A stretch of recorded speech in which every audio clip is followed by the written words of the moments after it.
내 눈 주의 영광을 보래. 저는 오늘 분별하는 지혜라는 제목으로 하나님의 은혜를 나누고자 합니다. 하나님의 계획과 약속에 따라서 하는 일에도 하나님의 일들과 사역을 감당할 때에도 꼭 방해하는 일들이 있죠. 예상치 못하는 어려움들을 만나기도 합니다. 또한 우리의 마음과 생각과 다른 문제를 보게도 하죠. 사탄은 우리가 하나님과 좋은 관계 가운데도 하나님의 일을 순탄하게 내버려 두지 않습니다. 하나님의 뜻에 따르려고만 한다면, 하나님과 더 가까이 하게만 한다면 사탄이 가만히 두지 않기 때문에 그렇습니다. 오늘의 본문이 이스라엘이 예루살렘으로 돌아와서 성전의 기초를 놓을 때의 일이죠. 그렇게 순조롭게 진행되는 것 같이 느껴지겠지만 본격적인 방해가 시작됩니다. 사마리아 지역 사람들의 방해로 인하여 성전 재건이 늦어지게 되고 있습니다. 첫 번째는 협력을 요청해 옵니다. 1에서 3절에 해당되고 있는 내용인데요. 사마리아 사람들의 혈통은 한마디로 말해 뭘까요? 짬뽕이에요. 섞여 있습니다.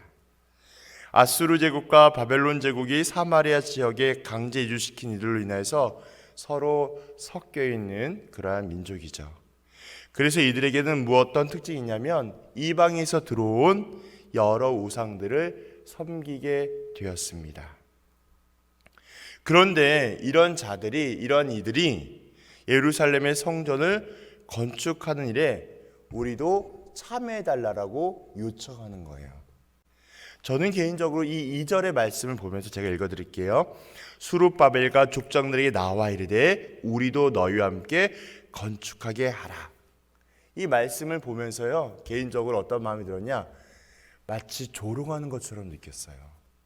제가 방금 설명드렸던 것처럼 사마리아 사람들은 섞여 있는 민족이었고 그들은 이방의 어떠한 우상과 여러 가지 것들을 함께 했던 사람들이었거든요.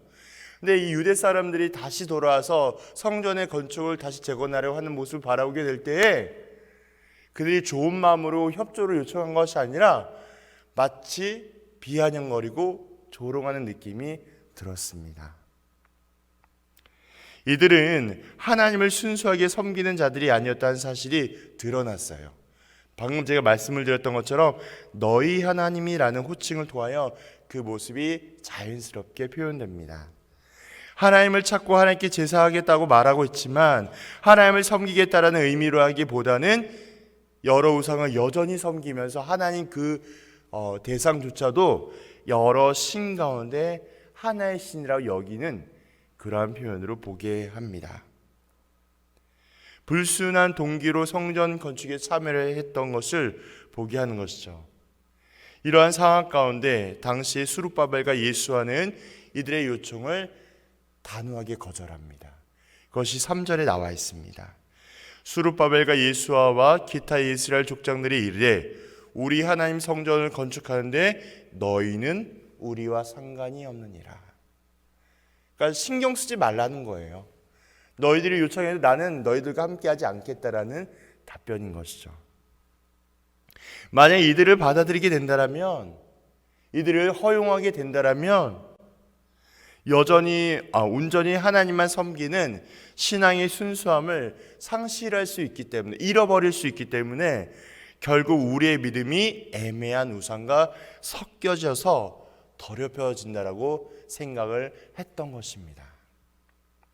그래서 그들의 협력의 요청을 거절했던 것이죠.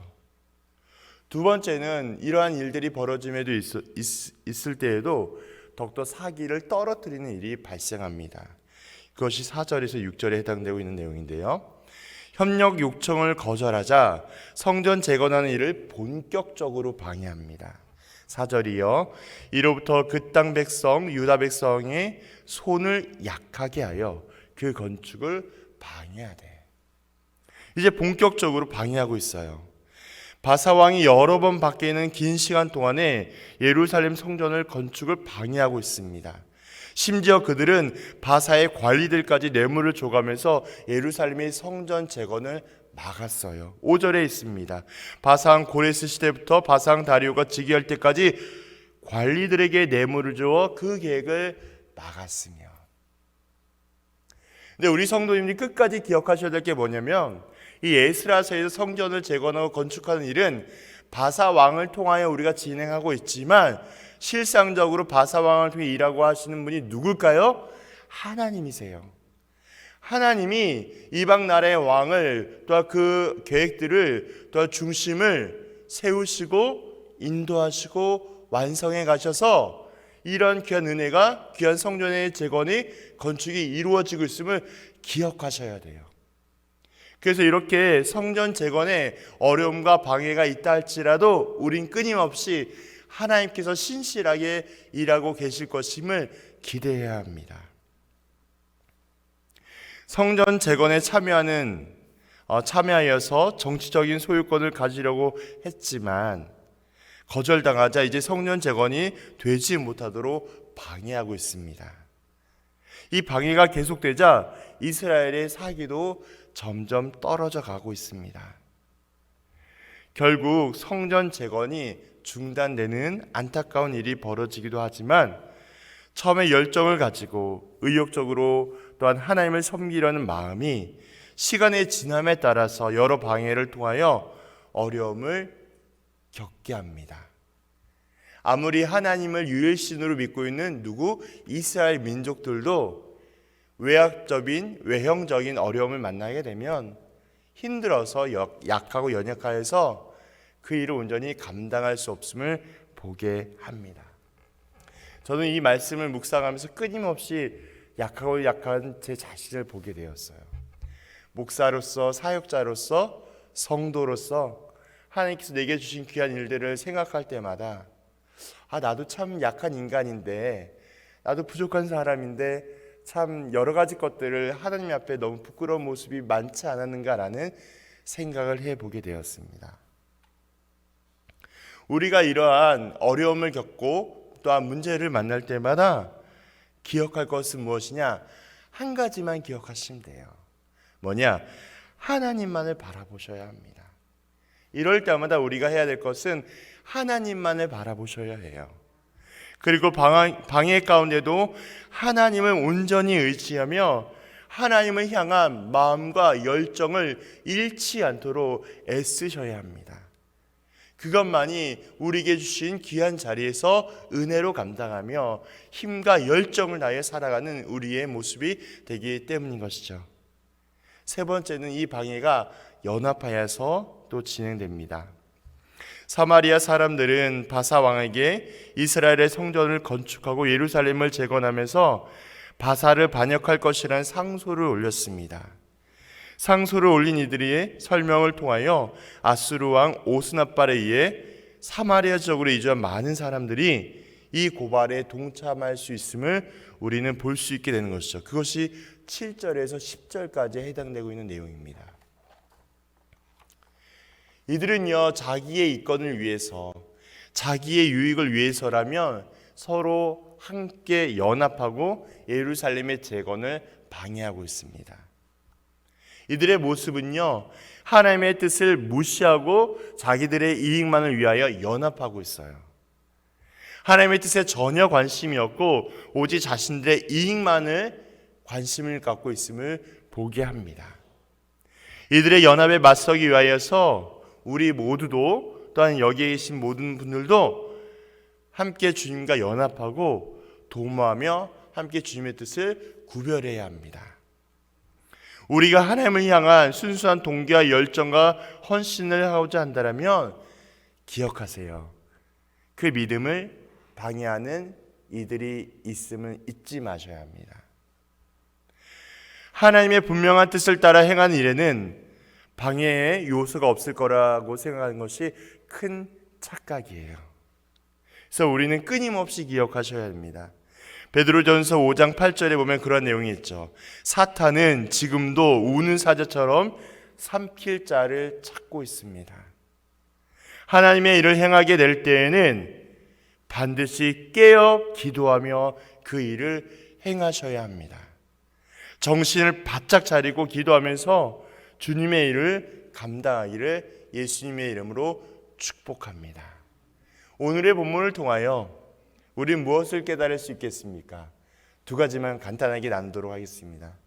첫 번째는 내게 주는 직면한 것이 시험인지 훈련인지를 분별하는 지혜가 필요합니다. 이것이 시험인지 혹은 훈련인지를 분별하시는 지혜가 필요해요. 이 성경 묵상 공부를 같이 청년들과 하다 보면 그러한 내용이 나오게 되는데요. 시험은 무엇이냐? 우리 자신을 무너뜨리게 만드는 사탄의 괴략입니다. 시험은 우리의 신실하고 건강한 신앙생활을 무너뜨리게 만드는 사탄의 괴략인 거예요. 이 사탄의 괴략은 어떻게 될까요? 우리가 반드시 싸우고 승리하셔야 해요. 예수의 말씀으로 성령의 능력으로 우리는 승리해야 합니다. 하지만 우리에게 주시는 훈련은요, 무엇이냐? 나를 성장에 만드는 방법이자 도구예요. 이것은 우리가 넉넉하게 감당하고 또한 이겨낼 수 있도록 힘과 지혜를 구해야 하는 것입니다. 그래서 내게 다가오는 모든 다양한 어려움들을 또 그러한 모든 것들을 하나님 앞에 맡기며 나아갈 때 하나님, 이 모든 것들이 나에게 시험인지 아니면 이것이 훈련인지를 분별할 수 있는 지혜를 구하셔야 돼요. 그리고 주시는 마음들이 있다면 그 마음에 그 감동한 대로 오직 순종함으로 나아갈 때 하나님을 더욱더 경험할 수 있게 됩니다. 우리는 오직 말씀을 통하여 성령의 능력을 통하여 이 모든 일들을 넉넉히 이겨나가기를 간절히 소망합니다. 두 번째는 그럼에도 불구하고 오직 인정은 예수 그리스도뿐입니다. 그럼에도 불구하고 오직 인정은 예수 그리스도뿐입니다. 이 사망에서 건져내실 이가 누구입니까? 우리는 누구만을 인정하며 의지하고 기대해야겠습니까? 눈물이 많고 사연이 많고 여러 가지 문제가 많고 도무지 해결되지 않는 이 현실 가운데 우리는 누구만을 소망해야 되겠습니까? 돈입니까? 세상입니까? 지위입니까? 영예입니까? 영광입니까? 우린 누구만을 이해하며 인정해야 되는 것입니까?